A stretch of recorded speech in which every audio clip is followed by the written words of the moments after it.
لیلۃ القدر کو ہم کیسے تلاش کریں اور آخری عشرہ میں ہم کون سے اعمال سر انجام دیں؟ اسی طرح وہ عظیم دعا کون سی ہے جو کہ آپ صلی اللہ علیہ وسلم نے اپنی زوجہ محترمہ حضرت عائشہ رضی اللہ تعالی عنہا کو بتائی تھی؟ صحیح بخاری 2014 حدیث نمبر ہے، اور سیدنا ابو ہریرہ رضی اللہ تعالی اس حدیث کے راوی ہیں۔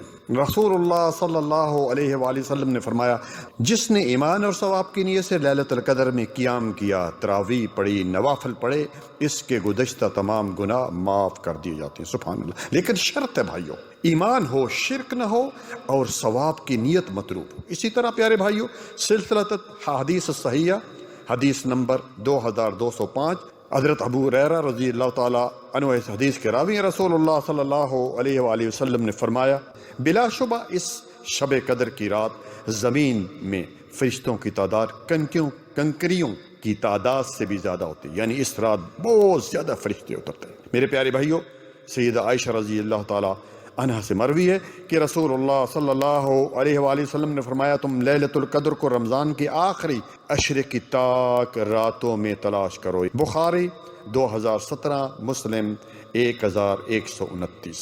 اسی طرح حضرت عائشہ رضی اللہ تعالی عنہا بیان کرتی ہے، جب رمضان کا آخری عشرہ شروع ہو جاتا تو رسول اللہ صلی اللہ علیہ وسلم اپنی کمر کس لیتے، یعنی کمر کسنے سے کیا، خوب عبادت کرتے، رات بھر جاگتے اور اپنی ازواج یعنی اپنی بیویوں کو بھی جگاتے۔ اللہ اکبر۔ مجھے یاد آ گیا، کسی جگہ پہ رمضان کا میں نے درس دیا اور آخری عرصے کے بارے میں ان کو بتایا، اور یہ حدیث بھی سنائی کہ کس طرح کائنات کے امام جناب محمد رسول اللہ صلی اللہ علیہ وآلہ وسلم آخری جو عشرہ تک خود بھی جاگتے تھے پوری رات، اور اپنے اہل و عیال کو بھی جگاتے۔ تو ایک BA کے اسٹوڈنٹ نے بعد میں مجھے کہا، شیخ کہ میں بھی رمضان میں کبھی رات کو سوتا نہیں ہوں، پوری رات ہم جاگتے ہیں۔ تو میں نے اس سے پوچھا، جناب کہ آپ راتوں کو کیا کرتے ہیں؟ تو کہنے لگا کہ شیخ ہم لوڈو کھیلتے ہیں، خوب گپ شپ جو ہے وہ کرتے ہیں، موبائل استعمال کرتے ہیں۔ سبحان اللہ۔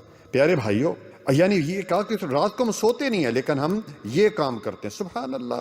بھائی، رات کو عبادت کے لیے جاگنا ہے، ان چیزوں کے لیے نہیں۔ آپ اندازہ کریں کہ اللہ تعالیٰ نے لیلۃ القدر کی نسبت سے مستقل ایک سورت نازل کی جسے سورۃ القدر کہتے ہیں، اور سورت میں کیا فرمایا کہ لیلۃ القدر خیر من الف شہر، کہ شب قدر 1000 مہینوں سے بہتر ہے، یعنی اس کی ایک رات کی عبادت 1000 مہینوں سے بہتر ہے۔ کائنات کے رب کا اس امت محمدیہ پر کتنا عظیم احسان ہے کہ مختصر عمر میں زیادہ سے زیادہ اجر و ثواب حاصل کرنے کی سہولت عطا فرما دی۔ سبحان اللہ۔ اس لیے سیدہ عائشہ رضی اللہ تعالیٰ عنہ فرماتی ہیں، سنن ابن ماجہ حدیث نمبر 1767، وصحح البانی، نبی صلی اللہ علیہ وآلہ وسلم جو آخری عشر میں اتنی محنت کرتے کہ دوسرے دنوں میں نہ کرتے۔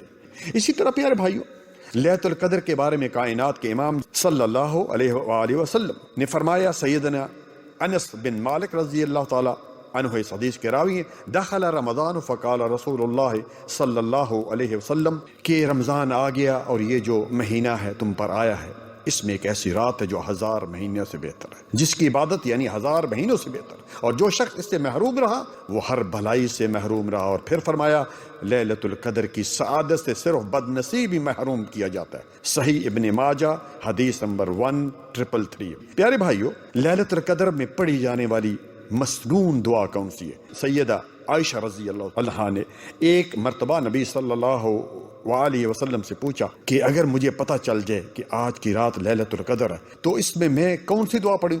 تو آپ صلی اللہ علیہ وآلہ وسلم نے فرمایا، کہو اللہم انک عفو تحب العفو فاعف عنی۔ بڑی پیاری دعا ہے، لیکن میرے پیارے بھائیوں اور بہنوں، اس کو ترجمے کے ساتھ یاد ہونا چاہیے۔ ترجمہ کیسے ہے؟ پہلے حصے میں کیا فرمایا؟ اللہم انک عفو، یا اللہ تو معاف کرنے والا، تحب العفو، معافی کو پسند کرتا ہے، فاعف عنی، لہذا مجھے معاف فرما دے۔ کتنا پیارا ترجمہ ہے۔ آخری بات، اور ان لوگوں کے لیے جو آخری عشرہ میں تمام راتوں میں جاگنے کی طاقت نہیں رکھتے یا کسی وجہ سے مشغول ہیں، یعنی پوری رات جاگ نہیں سکتے، تو لیلۃ القدر کا بھرپور ثواب ان 2 اعمال کر کے کما سکتے ہیں۔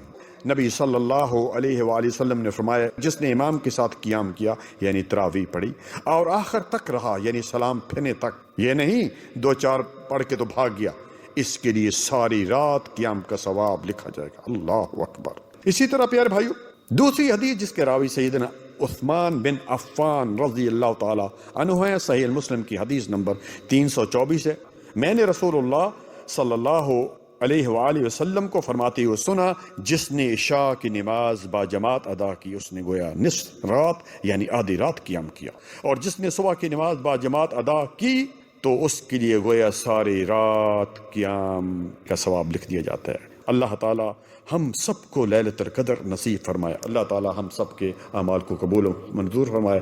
جزاکم اللہ خیرا، بارک اللہ فیک۔